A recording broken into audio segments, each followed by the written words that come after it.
याकूब मेमन को फांसी पर लटकाए हुए 7 साल से ज्यादा हो गए, लेकिन आज भी कुछ लोग हैं जो याकूब मेमन जैसे आतंकवादियों को मरने नहीं दे रहे। वो चाहते हैं कि याकूब मेमन जैसे आतंकियों की दहशतगर्दी वाली सोच जिंदा रहे, इसलिए वो याकूब मेमन की कब्र सजाते हैं। इसलिए वो याकूब मेमन की कब्र को आतंकवाद का माइलस्टोन बनाना चाहते हैं। इस देश का दुर्भाग्य यही है कि यहां कुछ लोग याकूब मेमन जैसे आतंकवादियों की फांसी रुकवाने के लिए आधी रात को कोर्ट खुलवा लेते हैं। कुछ लोग याकूब मेमन जैसे आतंकवादियों के मरने के बाद भी उसे हीरो बनाना चाहते हैं। यह इस देश में कुछ लोगों में समस्या है, जबकि याकूब मेमन वो शख्स है जिसकी वजह से 1993 के मुंबई सीरियल बॉम्ब ब्लास्ट में 257 लोगों की जान गई। लेकिन इस याकूब मेमन की कब्र को मुंबई में कैसे सजाया गया, वो आपके सामने तस्वीरें हैं। एलईडी लाइट्स लगा रहे हैं बॉस। ये चमकती दमकती कब्र उसी याकूब मेमन की है। कब्र को ऐसे सजाया गया है जिससे ये मजार लगे। कब्र के आसपास बड़ी बड़ी लाइटें लगा दी गई हैं। सफेद मार्बल से इसकी बाउंड्री बनाई गई है। सवाल यह है कि जिस शख्स ने मुंबई को दहलाया, जो कई बेगुनाह लोगों की मौत का जिम्मेदार है, उसकी कब्र को कौन सजा रहा है? कौन चमका रहा है? कौन आतंक को ग्लोरीफाई करने की कोशिश कर रहा है? और कौन आतंकी याकूब को विलन नहीं हिरो दिखाने की साजिश रच रहा है?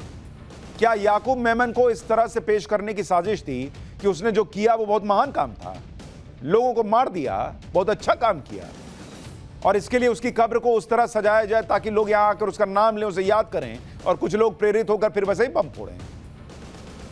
याकूब मेमन की मजार पर यह सजावट कुछ महीने पहले की। इससे पहले कब्र की क्या हालत थी, उसके लिए आपको 2 तस्वीरें दिखाता हूं। यह पहले की तस्वीर है जब कब्र पर कोई सजावट नहीं थी। बाउंड्री पर लाल पत्थर लगे हैं, आसपास ज्यादा साफ सफाई नहीं है, बड़ी बड़ी लाइट्स भी नजर नहीं आ रही। यह पुरानी हालत है। अब पुरानी और नई तस्वीर को एक साथ देखिए, दोनों में काफी अंतर है। दोनों तस्वीरों को एक साथ देखकर दिखता है कि आतंकी याकूब मेमन की कब्र को कितना सजाया गया है। पहले सामान्य से दिखने वाली कब्र अब चमकती दमकती मजार जैसी लगने लगी। हैरानी की बात यह भी है कि पूरे कब्रिस्तान में सिर्फ याकूब की कब्र अलग से चमक रही है। उस पर सफेद मार्बल लगा है। बाउंड्री भी बाकी कब्र से बड़ी है। बाकी कब्र की बाउंड्री लाल पत्थर से कवर्ड है, जबकि याकूब को वहां जहां दफन किया गया है वो सफेद मार्बल लगा है। देखिए, जैसे कोई बहुत बड़ा हीरो हो, जैसे कोई बहुत बड़ा क्रांतिकारी हो, बहुत देश के लिए काम किया हो, ऐसे उसको अलग से ट्रीटमेंट मिल रहा है उसकी कब्र को। याकूब मेमन को जिस कब्रिस्तान में परमानेंट जाकर जगह देकर दफनाया गया, वो मुंबई का बड़ा कब्रिस्तान है। यहां दाऊद के परिवार के लोगों को भी दफनाया गया है। टाइम्स नाउ नव भारत की टीम जब इस कब्रिस्तान तक पहुंची तो वहां पर बोर्ड पर साफ साफ लिखा था कि 1984 के बाद से यहां किसी भी परिवार को कोई जमीन आवंटित नहीं की जाएगी। क्योंकि मुंबई में मुसलमानों की आबादी बढ़ रही है और इस कब्रिस्तान में दफनाने की जगह काफी सीमित है, उस कब्रिस्तान से आपको एक रिपोर्ट दिखाता हूं। ये फिलहाल हम खड़े हैं बड़ा कब्रिस्तान में, जहां पर याकूब मेमन की कब्र को रखा गया है। आपको तस्वीरों के जरिए सीधे जॉर्ज दिखाएंगे कि यहाँ पर फिलहाल जो है राजनीतिक सवाल उठने के बाद जो मुंबई पुलिस है वो एक्शन में आ चुकी है। मुंबई पुलिस द्वारा जो है अब यहाँ का जो पूरा ब्यौरा है बड़ा कब्रिस्तान में वो बाकायदा किया जा रहा है। और सीधे जिस लेन में आप 2 हवलदार देख पा रहे हैं, उसी लेन के एंड में जो है वो कब्र है जो कि याकूब मेमन की है। और बाकायदा आपको बता दें कि याकूब मेमन की इस कब्र के ऊपर इसलिए सवाल उठ रहे हैं कि उसे आखिर संगमरमर की और टाइल्स लगाकर दीवार क्यों से बनाया गया, उसे क्यों पक्का बनाया गया है। साथ ही साथ वहाँ पर लैंप है, रोशन उसे हमेशा दिखाने के लिए कई सारी अलग अलग बल्ब्स वहाँ पर जो हैं वो लगाई गई हैं, जिससे कि वो कब्र हमेशा रोशन रहे। तस्वीरों के जरिए जॉर्ज बाकायदा दिखाएंगे इस पूरे कब्रिस्तान की तस्वीरें। आप देख पाएंगे कि यहाँ जो सबसे पहले एंट्रेंस पे आपको सबसे पहली कब्र दिखती है, जिसमें नामांकन भले ही उर्दू शब्द में किया गया है, लेकिन उसके अंदर साफ तौर पर आपको बता दें कि ये बॉम्ब ब्लास्ट के सबसे मुख्य आरोपी दाऊद इब्राहिम के माता पिता, उनके एक भाई की कब्र है, जो कि सबसे पहले आपको इस कब्रिस्तान में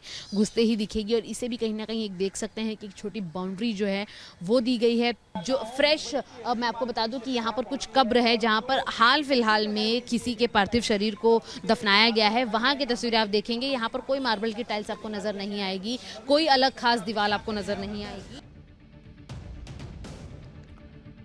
ये उस कब्रिस्तान से ग्राउंड रिपोर्ट थी, लेकिन मुंबई के बड़ा कब्रिस्तान के चेयरमैन आरोपों से इनकार कर रहे हैं।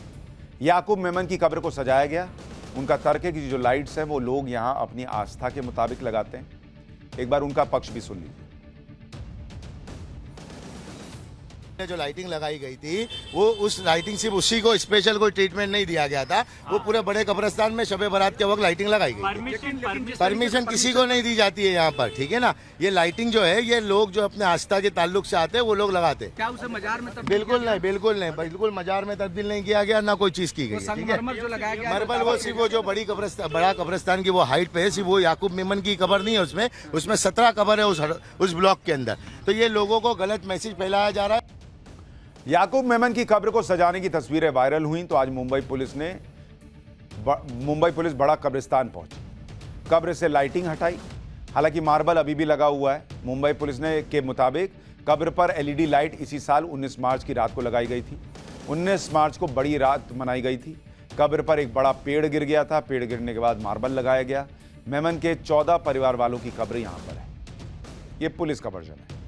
याकूब मेमन की कब्र को सजाने के मामले में जांच के आदेश भी दिए गए हैं। इसके लिए जांच कमेटी भी गठित कर दी गई।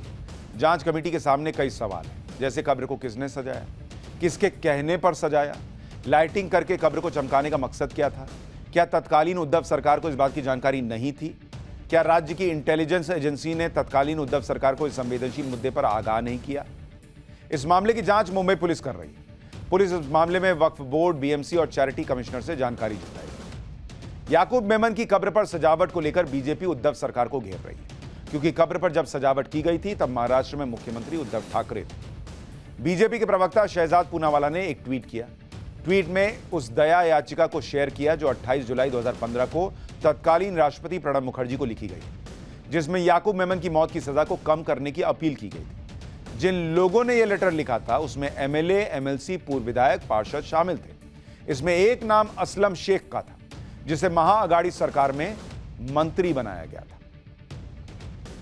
याकूब मेमन जैसे आतंकियों को हीरो बनाने वालों की कमी नहीं। आतंकियों के हमदर्द में एक नाम नेशनल कॉन्फ्रेंस के नेता और फारूक अब्दुल्ला के भाई शेख मुस्तफा कमाल का भी। उनके लिए याकूब मेमन हीरो है। यहाँ तो मिलिटेंट्स जो यहाँ भी सरगर्म थे, बहुत से लोग, अच्छी खासी आबादी लोगों की, उनको अपने हीरो मानते हैं। वो अपने हीरो मान रहे हैं। यहाँ भी हम जो मिलिटेंट आया, जिस वजह से भी आया, तहरीक को पुरअमन तरीक़ेकार इनको ज़िंदा रखने के लिए हैं, उन्होंने शिद्दत का रास्ता इख्तियार किया है। उसके बावजूद भी लोग उनको पसंद करते हैं। इसमें क्या करेंगे आप? इसी तरह बॉम्बे में भी छोटी बात नहीं है। चाहे वो मौक़िफ़ सही हो या गलत हो, जान देना छोटी बात नहीं है। ये मर्द ही दे सकता है जान। बिला के सच्चाई सामने आ ही जाती है। लोगों को अगर मर्द ही जान दे सकता है, ये भी बता देते कि जान ले कौन सकता है। 257 लोगों की जान लेने वाला इनके लिए बहुत बड़ा मर्द है।